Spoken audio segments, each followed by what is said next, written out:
Everybody, you need to stop what you're doing because a new Digital Circus episode, what can I say? It's peak. I'm telling you to invest early on this series now. This show is only getting one season. There's only 4 more episodes, and so far the ride has been really worth it. Hi again, guys, and I uploaded my first reaction and initial thoughts on episode 4 of the Digital Circus on the second channel yesterday. You can check that out if you want to see my more raw, immediate thoughts, but this video was written after a few rewatches and letting those thoughts stew into something more coherent in my brain. Don't let that trick you into thinking that this is some sort of video essay. It's more of a review, if even. I'm just doing a lot of theory crafting and have a lot of thoughts in my brain. Some kind of rambling dump. I really want to talk about this, though. I think there's some interesting stuff here that it got me thinking about, but feel free to tell me that I'm completely off the mark with all of this if you think so. I really thought I was gonna wait till this series was over to make another video on it, just get a full overview picture, but I just want to say too much. It basically boils down to Gooseworks when I catch you!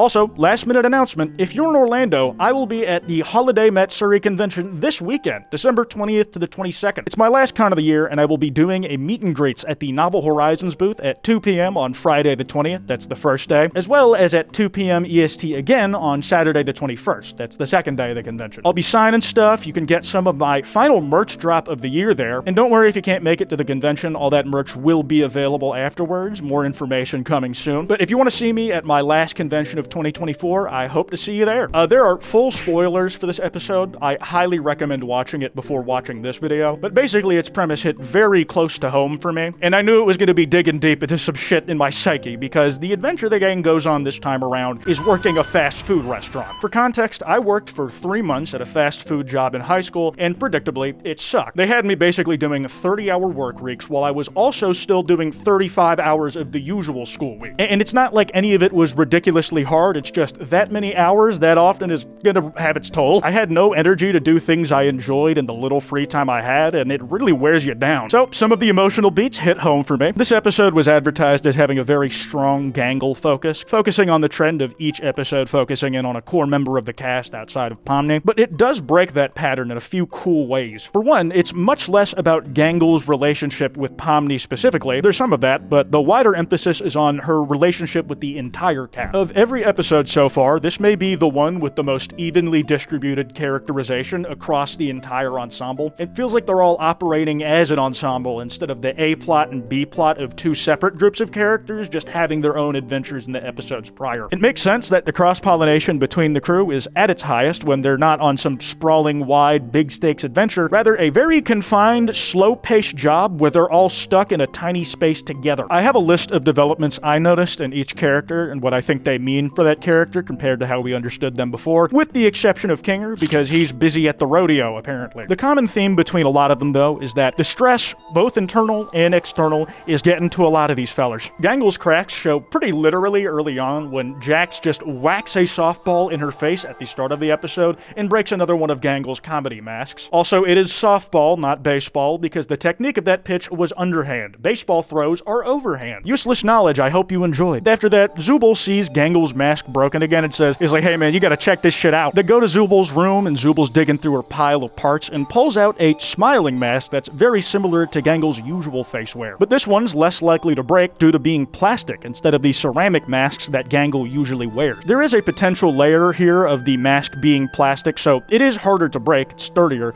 but it's plastic, so it's faker compared to the fragility of Gangle's actual masks. And Gangle does seem to feel pretty good about the mask at first. They immediately become more confident. They say it feels normal, in a good way, and they're immediately more upbeat than we've ever seen them before up to this point. To me, the mask can be seen as a metaphor for a few different things depending on how you read it. The most obvious and probably intended one is the act of masking, literally. It's a defensive behavior where an individual hides their real thoughts and behavior in response to social pressure, trauma, or a number of other circumstances in their life. Technically, it can be something anybody does, but it's very common in people with autism and basically anybody else who's neurodivergent. If you got something going on up here, masking is probably an old friend to you. Gangle masks this entire episode very much to her own detriment. And to me, the other metaphor that the mask could stand in for is medication. It's implied, at least early on, that the mask could literally make Gangle happier, i.e. how antidepressants can counter a chemical imbalance. At one point, Gangle even says this. Why would you do this? It's called a manic episode, and you're getting 3 more seasons.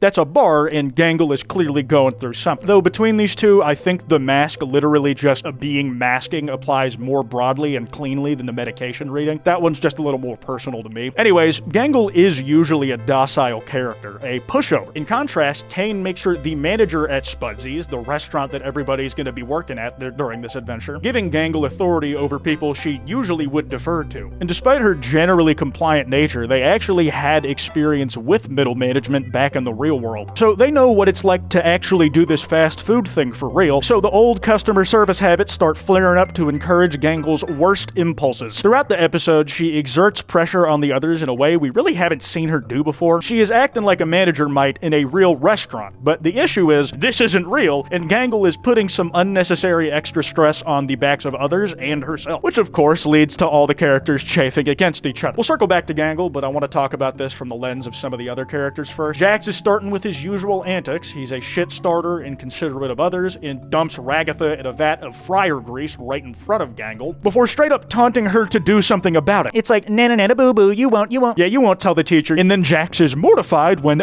gasp, Gangle retaliates by calling Kane to tell him to have punishment ready for anybody who doesn't do a good job today. Jax is obviously not deterred from being a dickhead yet. The concept of consequences aren't enough to rein him in. In fact, he's the first person to directly say some mean shit to Gangle that cracks their mask. Oh, Jaxie boy, don't you want to be a model employee? No, I don't care about any of this.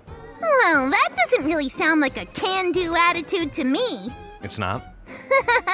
Bad. I like you better when you're sad. I think the intended meaning here is, again, just straight up masking. The mask isn't influencing Gangle's decisions, it's just representing the image they want to put forward. And to live in that image, then Gangle puts stress on herself to run the fast food place like she would in real life. A lot of people have said that Gangle is kind of a control freak in this episode, which I think to an extent is true, but a lot of the punishment or admonishment she gives is what in a typical job as a manager you would have to crack down on. Don't put your coworkers in the french fry vat. And again, the mask as medication is a more personal but less clean reading of it for me. The way I see it, a common fear with people who mask or take meds in my experience is that people might not like the change doing one or the other would make in you as a person and how they know you. If you are someone who has masked in front of your friends for so long, it can be very scary to drop that mask with people in your life, because what if they don't like the real you? Inversely, there are a lot of people who are hesitant to take meds for their mental health because they're afraid some core part of them will change, i.e. the endless amount of creatives who are afraid that their art is only good because they're a little fucked up in the head, or even some that just think taking medication will completely blunt their personality, like they'll become a mindless zombie just kind of drifting through life, which does happen for some people. Thing is, Gangle is far from the only character who's been maintaining some kind of persona that starts to have holes poked in it in this episode. Damn near every character in the restaurant has been doing that in their own way, except maybe Pomni and Zooble. Earlier in the episode, Ragatha is making a stupid burger with a special stupid sauce that makes you stupid. She accidentally squirts it in her eye, getting her drunk on the job for the rest of the episode. In the past, she's always been a peacekeeper of sorts, like a people pleaser who holds her tongue, trying to keep the whole gang together, to the point of telling Pomni in episode 1, "Hey man, just wanted to let you know, it's totally okay that you left me to die that one time." She generally tries to be a beacon of positivity to keep the gang together, really only ever going off on Jax for making that harder for her. But again, she holds her tongue a lot, and we never really get a deeper sense of what she thinks about everybody else under all of that. The first time she's ever expressed some negative emotion towards other circus prisoners other than Jax is when Pomni finds out Gummy Goo is still alive after watching him die in front of her. That face Pomni is making at him, oh my god, it's a straight ship so good, gay people root for it. Or are they? Pomni abandoned her post to see if Gummy Goo remembers her, and Ragatha got jealous. Pomni would rather flirt with NPCs than hang out with them. Ragatha also wishes that someone would flirt with her. The fandom immediately decided that she has a crush on Pomni. A reasonable conclusion. Ragatha is practically comatose this episode, but she does make the most of her screen time by dropping nuggets of thoughts she would usually keep to herself towards other characters since she's all drunk and loose-lipped. Most importantly, when she says basically the same thing to Gangle that Jax did. You know, a team works much better when we're all giving it 110% instead of, 5. No offense, but you're kind of annoying when you have your happy mask.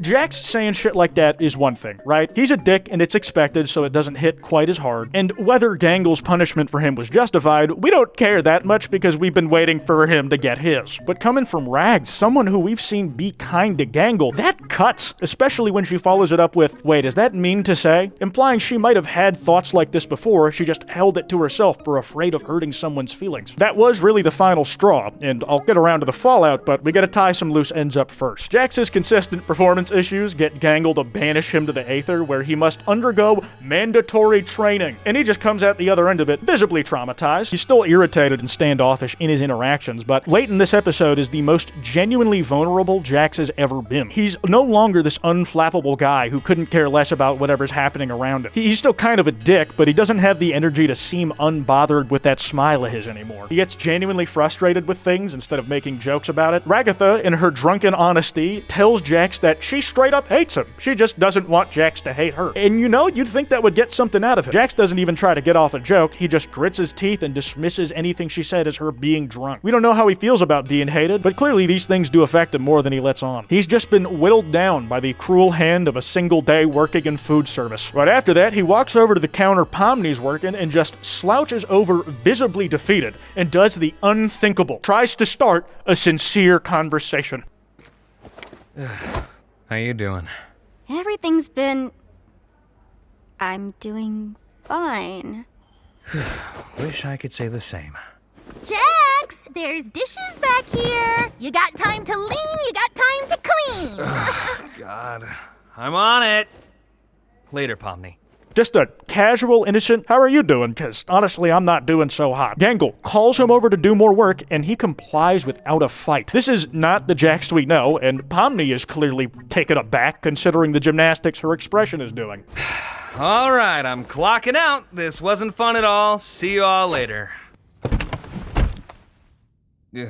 Jax, to me, at least in the early episodes, always came off as the dude most at ease being trapped in the circus. He jokes about the other guys who went insane before him and is pretty nonchalant on the horror of it all. He even seemed to relish in the adventures not being real and the lack of consequences that came with it, getting to do whatever he wanted to NPCs and walking all over anybody he was trapped with. But when we see consequences get pushed onto him for the first time, he can't keep that unbothered streak up. In his mandatory training, when we see him being contorted and forced to listen like it's MK Ultra, his biggest concern isn't what's going to happen to him, just nervousness that nobody gets to see him in this predicament. That could obviously just be in response to that video of Gangle acknowledging what he said, but I think it could also mean he's trying to hide a part of himself from others when given the context of how he's acted during the rest of the episode, and when we've also seen him blackmail other characters in episodes prior. Okay, so far I've only really talked about the bad shit Gangle's been going through, all the ways she's been rebuked by others when she's trying to maintain this positive, customer satisfaction obsessed persona. But to get to the slightly positive stuff, we have to revisit a specifically bad moment. Back when Pomni is trying to hang out with Gummy Goo, and Ragatha snitches on her, is when Gangle gets the first real crack in her armor, even before Jax saying shit. The difference here is it's not because Gangle's getting called annoying, it's just that one thing about Pomni is she's always gonna keep it a stack with you. Stop weirding the customers out.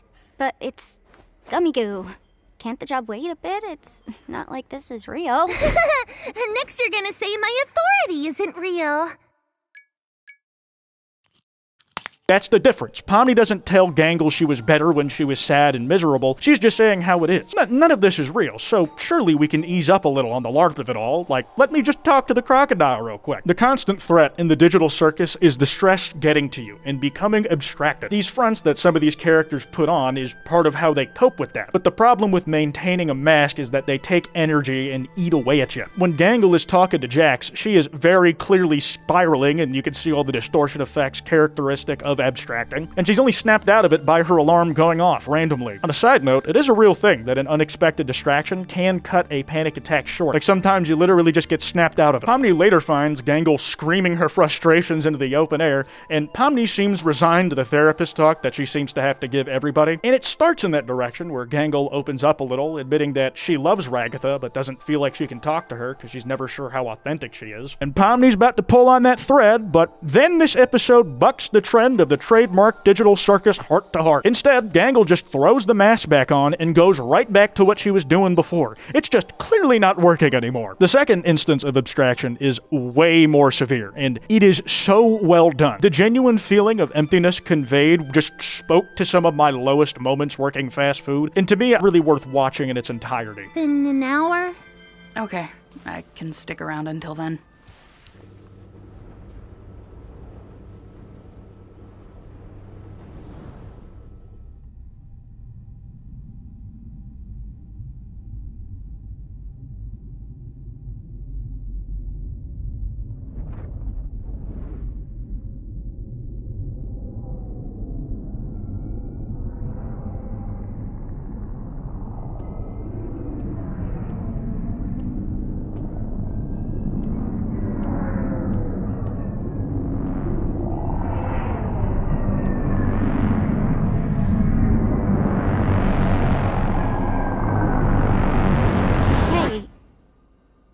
You know, I can close for you if you want. Huh? Working in food service at the time of my life I did was a genuine soul-crushing experience. The monotony of it for hours on end at a time where I had a lot of other horseshit happening in my life, and the feeling compounding as the days working stretched into weeks, then months, bottling everything I felt up and trying to get through the slog of making it to tomorrow. Also, I had unmedicated, undiagnosed depression. Did not help, but it was having people like Pomni in my life, just doing little things to remind me that I was being seen that I credit with getting me through it. Pomni took a lesson she learned from the previous episode. Kinger going, the worst thing you can do is make someone feel unloved. But how you show love to someone looks different for every person. You really can't talk every person through their problems. Some of us just don't want to talk. Some things just can't be talked out. I love how the show showed you that there's a different ways you can be there for someone. And it isn't just that Pomni has the emotional quotient of a god. Gangle is at their lowest, and all Pomni can really manage to do is ease their burden just a little bit. A small act of kindness that might mean the world to someone else in that moment. And again, it was that unexpected distraction of Pomni going, "Hey, what's up, my G?" that stopped Gangle's spiral again. Gangle goes outside, flings her plastic mask in the sky, and for the first time, we see that she's able to smile for real using her sad mask. The tears still flow, but with a smile on her face. They're tears of joy. That is her authentic self, and she doesn't need to put a mask on it to be able to smile and enjoy her time. This is partially played for laughs, but the implication of what this means Gangle might have internally are kind of dark and cut a little deep for me. Like I said, Pomni is one of the two characters I have seen keep it real the whole time. They're honest about none of the digital circus being real, and putting on a false front is not what she's about. She tweaks out when she's overwhelmed. When she's scared, she lets her fear show, and she lets herself be vulnerable to others. Every time she's done it, she's been able to raise others up and also learn more about herself. Gummy Goo, Kinger, you name it. I think she's made the crucial realization that there really are no easy fixes to surviving the digital circuit. Things are what they are, and the only thing that the cast really have is each other. There's this moment in episode 2 I saw someone point out, where at Kaufmo's funeral, we can see Pomni's hand reaching out like she's falling into the void that eerily resembles the prison that the abstracted gets sent to. And what grabs her to lift her back up and away from the brink is the hand of every single cast member. It's like in that moment she realizes, yeah, shit's bad, but we got each other. Every cast member, except for Jax. The guy who pushes everyone away, tries to act unbothered, but is clearly just as vulnerable as anyone else. And it's kinda to his detriment. When he tries to interact with Pomni, she almost answers earnestly, but she catches herself when she realizes it's the rabbit. Understandably, she doesn't think he can be trusted with any ounce of her vulnerability. It's easy to believe that he might try to use it over you one day. And the last character we've yet to go in depth with is Zooble, and my read on them is weirdly that they are probably the most well-adjusted person in the circus next to maybe Pomni. I think Pomni's on her way there, but Zooble's got this shit on lock. Zooble has come to terms with the existential peril they all find themselves in, and you could read their acceptance of it as being like kind of doom or hopelessness. Zooble is very openly grouchy and doesn't hide their frustration. They refuse to go on adventures often, despite Kane making them to stave off abstraction. And I might be reading into this too much, but I think all of this adds up to Zooble being something of a survivalist. Sure, they don't enjoy going on adventures, but when you look at everybody going into them, they always seem to come out the other side worse, at least recently. And Zooble is abstaining as much as possible to minimize damage to their psyche. And even then, Zooble didn't want to go on the fast food adventure, but knowing potential punishment awaited if they don't do their job, they reluctantly participated in flipping burgers, because they weren't going to leave it to chance that Kane liked them and would let them do whatever they want. Zooble also has precedent that Kane's not a stable actor either. In episode 3, Kane started to tweak the fuck out and the world was collapsing because of it. So Zooble took action and recentered Kane on a different topic than his own insecurities. Zooble doesn't feel comfortable in their own body, so they take active steps to try and find a form that feels right. They're an active player in their own trajectory, and they make sure of it. Zooble does not hide their grouchiness, but they're not cold-hearted and unreachable either. Zooble clearly cares and is looking out for everybody else, trying to do things that help them avoid the fate they're all afraid of happening. Zooble found that mask for Gangle in an effort to help their friend feel better. And Zooble getting flustered at being praised is so human, and it's really fucking cute, okay? Fight me on it. When Ragatha is just piss drunk, Zooble stays overtime, that way Ragatha can have a designated driver to make sure she gets home safe. And at the very end, when they're back at the circus and everyone is hanging out, Zooble is the one who notices Gangle is missing and asks her what's wrong. And that point of everybody needing each other is driven home for me when Gangle says that she's messed everything up and doesn't think anybody wants to talk to her anymore. On some level, I think Gangle knows that companionship is what she wants in life and kind of needs in these circumstances, but she's afraid being herself won't let her get it. But that's not entirely true. You still got Pomni doing those small labors of love for her, and Zooble reassuring that they have a friend in them. Zooble also says that the mask was a bust, but they'll keep working to find something that does. And it's all this together that keeps Gangle pushing. She even drew like a cute little picture of Pomni, her, and Zooble. It's so cute. On a side note, this part is where the mask as a metaphor for being medicated is most strong in my mind. Zooble was the one who gave Gangle the mask to help her be happier, and it didn't work, but she says they'll keep looking and maybe find something that does, which is directly applicable to the experience of trying to find the right meds. If you've ever needed to be medicated for anxiety, depression, ADHD, or any other mental disorder, you know that no medication reacts to people the same way. Some people get side effects that can make the thing they're trying to treat worse, so you have to go to the next thing until you find what actually does check out. It took me years to get mine together, and I see a lot of my journey playing out in Gangle's dilemma. It really could be a coincidence, and I'm just reading the wrong message here, but Zooble playing the role of the psychiatrist in this comparison lines up nicely with the fact she literally played therapist for Kane in episode 3. It's not a one-to-one comparison, but the themes of mental health speak pretty loudly to me personally, so that's just my own personal bias. I think this is probably my favorite episode of the Digital Circus yet. It is significantly lower stakes, and for a lot of people didn't hit the same emotional highs as episode 3, but to me, this is the strongest the writing has been so far. Like the last Digital Circus video, this one is very winding and rambly, but I hope you enjoyed some of my takes on what happened. If you enjoy this enough, I'd be down to do these whenever a new episode drops, and feel free to tell me I'm full of shit in the comments. Theory crafting is just a big part of the fun for me, just getting to watch a story unfold as it's being told, and if you haven't gotten in yet, I highly recommend the show. If y'all enjoyed, be sure to drop a like and subscribe with notifications on.